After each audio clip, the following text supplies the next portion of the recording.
اعوذ باللہ من الشیطان الرجیم بسم اللہ الرحمن الرحیم ربی انی لما انزلت الیہ من خیر فقیر۔ اے اللہ، آپ میرے اوپر جو بھلائی نازل کریں گے میں اس کی محتاج ہوں، یعنی میں فقیر ہوں، میرے پاس کوئی طاقت نہیں ہے اور مجھے آپ کی ہر دی ہوئی خیر کی محتاجی ہے۔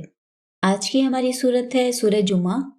یہ قرآن پاک کی صورت نمبر 62 ہے اور اس کی ٹوٹل 11 آیات ہیں۔ یہ مدینہ میں نازل ہوئی تھی۔ اس کے بیسیکلی 2 رکوع ہیں اور اس کے دونوں رکوع الگ الگ اوقات میں نازل ہوئے۔ پہلا رکوع 7 ہجری میں نازل ہوا تھا اور دوسرا رکوع ہجرت کے فوراً بعد۔ سورت کے مضامین کے حوالے سے آیات کی ڈسٹریبیوشن دیکھ لیتے ہیں۔ آیت نمبر 1 میں کائنات میں اللہ کی تسبیح اور حمد مسلسل جاری اور ساری ہے، اس کے بارے میں بتایا گیا، اور اللہ تعالیٰ کی 4 صفات یعنی 4 نام اس آیت میں مینشن ہوئے ہیں۔ الملک بادشاہ، القدوس پاک، العزیز زبردست یعنی اتھارٹی والا اور عزت والا، اور الحکیم بہت حکمت والا۔ آیت نمبر 2 مکہ والوں میں رسول کی بعثت اللہ کا ایک بہت بڑا احسان ہے، اور پھر اس کے ساتھ نبی صلی اللہ علیہ وآلہ وسلم کے فرائض منصبی بتائے گئے۔ آیت نمبر 3 سے 4 میں مستقبل یعنی فیوچر میں ایمان لانے والے لوگوں کا ذکر کیا گیا، اور ایمان اللہ کا عظیم فضل ہے، اس کے بارے میں بتایا گیا۔ آیت نمبر 5 سے 8 تک یہودیوں کے جھوٹے زوم پر انہیں موت کی تمنا کی دعوت دی گئی۔ آیت نمبر 9 سے 10 میں جمعے کی نماز کی اہمیت اور اس کے متعلق ضروری ہدایات ہیں۔ آیت نمبر 11 میں یہ بتایا گیا کہ اللہ کا عطا کردہ رزق سب سے بہترین ہے۔ آئیں اب سورت کا تھوڑا سا تفصیلی جائزہ لے لیتے ہیں۔ اس کا پہلا رکوع 7 ہجری میں اس وقت نازل ہوا جب یہودیوں کی تمام کوششیں ناکام ہو گئیں، جو وہ اسلام کا راستہ روکنے کے لیے مسلسل 7 سال سے کر رہے تھے، اور پھر اپنی انہی حرکتوں کی پاداش میں پہلے انہیں مدینے سے نکلنا پڑا، اور پھر خیبر جو ان کا آخری گڑھ تھا وہ بھی مسلمانوں نے فتح کر لیا، اور اب وہاں پہ وہ مسلمانوں کے کاشتکار کی حیثیت سے رہ رہے تھے، اور اب تمام عرب میں یہودیوں کی طاقت کا خاتمہ ہو گیا تھا اور وہ اسلام کی رعایا بن کر رہ رہے تھے، وہ اسلام جس کا وہ نام تک سننا گوارا نہیں کرتے تھے۔ اس صورت میں اللہ تعالیٰ نے انہیں آخری بار پھر مخاطب کیا ہے اور فرمایا ہے کہ تمہارا خیال تھا کہ آخری نبی تمہاری قوم میں سے آئے گا، اور جب وہ کسی دوسری قوم میں مبعوث ہوا تو تم نے اس کو جھٹلا دیا اس کی ساری نشانیاں دیکھنے کے باوجود، اور تم نے سوچ رکھا تھا کہ امیوں میں کوئی رسول نہیں آ سکتا، حالانکہ فضل اللہ کے ہاتھ میں ہے اور وہ جس کو چاہتا ہے عطا کرتا ہے۔ اسی اللہ نے امیوں میں ایسا رسول بھیج دیا ہے جو ان پر اللہ کی آیات تلاوت کرتا ہے، ان کا تزکیہ کرتا ہے اور انہیں کتاب و حکمت کی تعلیم دے رہا ہے۔ تمہیں بھی اللہ نے تورات عطا کی تھی مگر تم نے اس کا حق ادا نہیں کیا، اور اب تمہاری مثال ایسے ہے جیسے گدھوں کے اوپر کتابیں لا دی گئی ہوں، اور گدھے نہیں جانتے کہ وہ کس چیز کا بوجھ اٹھائے پھر رہے ہیں۔ فرمایا گیا کہ اگر تم نے اپنے اس دعوے میں سچے ہو کہ تم اللہ کے پیارے ہو اور جنت صرف تمہارے لیے مخصوص ہے، تو پھر موت کی تمنا کرو جو تم کبھی نہیں کرو گے، ان اعمال کی وجہ سے جو تم نے آگے بھیجے ہوئے ہیں۔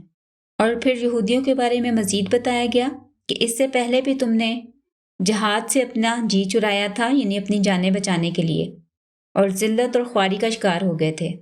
اب تمہیں آخری موقع دیا گیا تھا، وہ بھی تم نے نبی صلی اللہ علیہ وآلہ وسلم کی مخالفت کر کے کھو دیا اور لعنت کا شکار ہو گئے۔ اس صورت کا دوسرا رکوع ہجرت کے فوراً بعد نازل ہوا، کیونکہ جب رسول صلی اللہ علیہ وآلہ وسلم مدینہ پہنچے تو اس کے 5 دن بعد جمعے کی نماز تھی، اور اس رکوع کی آخری آیات میں جس واقعے کی طرف اشارہ کیا گیا ہے وہ اسی وقت پیش آیا تھا، کیونکہ تب تک مسلمانوں کو دینی اجتماع کی کوئی تربیت یا اس کے بارے میں کوئی احکامات عطا نہیں کیے گئے تھے۔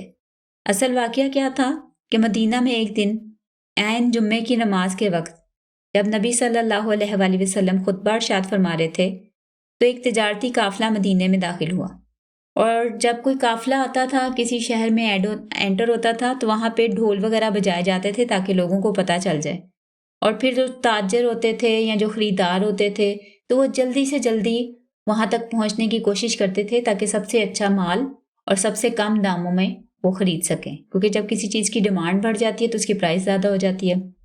تو جب انہیں ڈھول کی آواز آئی تو وہ سارے لوگ قافلے کی طرف دوڑ گئے سوائے تھوڑے سے لوگوں کے۔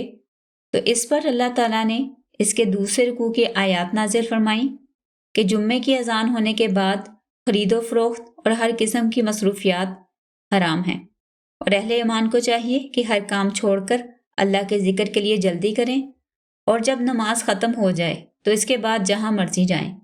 اس کے بعد ہر طرح کی مصروفیات اور کاروبار کرنا جائز ہے۔ اصل میں جو لوگ اس وقت اس قافلے کی طرف گئے تھے ان کا خیال تھا کہ ہم اچھی اور سستی چیزیں خرید لیں گے اور بعد میں ان کو اچھے داموں بیچیں گے تو ہمیں زیادہ منافع حاصل ہوگا۔ تو اللہ تعالیٰ نے یہاں پہ اس آیت میں کلیئر کیا کہ رزق اللہ کے اختیار میں ہے، اور جو اللہ کی طرف سے آتا ہے وہ سب سے بہترین رزق ہوتا ہے، اور اللہ کا دیا ہوا رزق کھیل اور تماشے اور تجارت سے بہت بہتر ہے۔ آئیں اب سورت کی تھوڑی سی اہم آیات اور احکامات وغیرہ دیکھ لیتے ہیں۔ اس سورت کی پہلی آیت جس میں اللہ تعالیٰ کے 4 اسماء حسنہ جو ہیں وہ ذکر کیے گئے ہیں، ان چاروں ناموں کا حضور صلی اللہ علیہ وآلہ وسلم کو جو بحیثیت رسول بھیجا گیا تھا ان کی ذمہ داریوں سے ریلیٹ کیا گیا، یعنی یہ ان کے مطابق آئے ہیں۔ سب سے پہلا نام ہے اللہ کا الملک۔ ملک کہتے ہیں بادشاہ کو، یعنی کنگ، حاکم، اور جو بادشاہ ہوتا ہے اس کے اپنے کوئی رولز ریگولیشنز بھی ہوتے ہیں، اس کی اپنی کوئی نشانیاں بھی ہوتی ہیں، جیسے بادشاہ کا ایک تخت ہوتا ہے، اس کا دربار ہوتا ہے، اس کا محل ہوتا ہے، تو اس کی نشانیاں، اس کی آیات ہوتی ہیں، سائنز ہوتے ہیں۔ تو رسول صلی اللہ علیہ وآلہ وسلم کی جو سب سے پہلی رسپانسبلٹی آئی یتلو علیہم آیاتہ، کہ وہ جو رسول ہے اللہ تعالیٰ نے جو مبعوث فرمایا ہے رسول صلی اللہ علیہ وسلم، وہ اللہ کی آیتیں، اللہ کی نشانیاں انہیں بتاتے ہیں، آیتیں ان پر تلاوت کرتے ہیں، یعنی جیسے بادشاہ کی نشانیاں ہوتی ہیں تو اس طرح وہ اللہ تعالیٰ کی آیات، اللہ کی نشانیاں انہیں پڑھ کے سناتے ہیں۔ پھر آیت نمبر 1 میں اللہ کا دوسرا نام ہے القدوس۔ قدوس کا مطلب ہوتا ہے پاک، سب سے زیادہ پاک، پیور۔ اور جو رسول صلی اللہ علیہ وسلم کی دوسری رسپانسبلٹی آئی ہے آیت نمبر 2 میں، وَيُزَكِّيهِمْ، کہ وہ ان کو پاک کرتا ہے، یعنی یہ بھی اللہ کے اس نام سے ریلیٹ کر رہے ہیں۔ پھر اس کے بعد تیسرا اللہ تعالیٰ کا نام ہے العزیز۔ العزیز کا مطلب ہوتا ہے اتھارٹی والا اور عزت والا۔ اور پھر رسول صلی اللہ علیہ وسلم کی تیسری جو یہاں پہ رسپانسبلٹی بتائی گئی، یعلمہم الکتاب، کہ وہ ان کو کتاب یعنی رولز کی جو اتھارٹی سے ریلیٹ کرتے ہیں ان کی تعلیم دیتے ہیں۔ اللہ تعالیٰ کے حکم سے جو اللہ تعالیٰ نے احکامات اتارے ہیں تو رسول صلی اللہ علیہ وسلم اس چیز کی تعلیم، اس چیز کے بارے میں لوگوں کو بتاتے ہیں، رولز بتاتے ہیں جو کہ اتھارٹی سے ریلیٹ کرتے ہیں۔ پھر اس کے بعد اللہ تعالیٰ کا چوتھا نام آتا ہے الحکیم، اور رسول صلی اللہ علیہ وسلم کی چوتھی ذمہ داری الحکمہ، کہ وہ حکمت سکھاتے ہیں انہیں، یعنی وہی چیز جو اللہ تعالیٰ کے نام ہیں وہی رسول صلی اللہ علیہ وسلم کی ذمہ داریاں بیان کی گئیں اسی سیکوینس میں۔ تو یہ پہلی 2 آیات جو ہیں یہ آپس میں ریلیٹ کرتی ہیں۔ اور پھر تیسری آیت میں ان مسلمانوں کا ذکر آیا جس میں ہم بھی شامل ہیں کہ جو ابھی تک ان سے نہیں ملے۔ انشاءاللہ اللہ سے دعا ہے کہ اللہ تعالیٰ قیامت والے دن ہمیں رسول صلی اللہ علیہ وسلم کی شفاعت، ان کی زیارت اور ان کے وہ حوض کوثر سے پانی پینا نصیب کرے، آمین۔ تو یہاں پہ تیسری آیت میں بتایا گیا وَآخِرِينَ مِنْهُمْ لَمَّا يَلْحَقُوا بِهِمْ، اور ان میں سے کچھ اور بھی ایسے لوگ ہیں جو ابھی تک ان سے ملے نہیں ہیں۔ اور اس سے اگلی آیت میں بتایا گیا ذَلِكَ فَضْلُ اللَّهِ يُؤْتِيهِ مَن يَشَاءُ، اور یہ اللہ تعالیٰ کا خاص فضل ہے، وہ جسے چاہتا ہے عطا کرتا ہے، وَاللَّهُ ذُو الْفَضْلِ الْعَظِيمِ، اور اللہ تعالیٰ بہت بڑے فضل والا ہے۔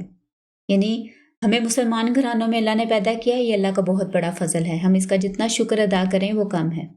اس کے بعد آیت نمبر 5 میں ایک مثال یعنی ضرب المثل بیان کی گئی، جیسے گدھے کے اوپر کتابیں لا دی جاتی ہیں۔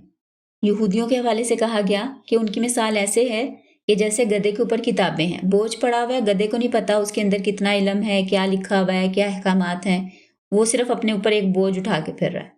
اور پھر آیت نمبر 8 میں بتایا گیا قُلْ إِنَّ الْمَوْتَ الَّذِي تُفِرُّونَ مِنْهُ فَإِنَّهُ مُلَاقِيكُمْ، انہیں بتا دیں کہ جس موت سے تم بھاگے پھر رہے ہو ایک دن تمہاری اس سے ملاقات ہو کے رہے گی، یعنی تم موت کا ذائقہ ضرور چکھو گے، اس سے تم ایوائڈ نہیں کر سکتے، بھاگ نہیں سکتے۔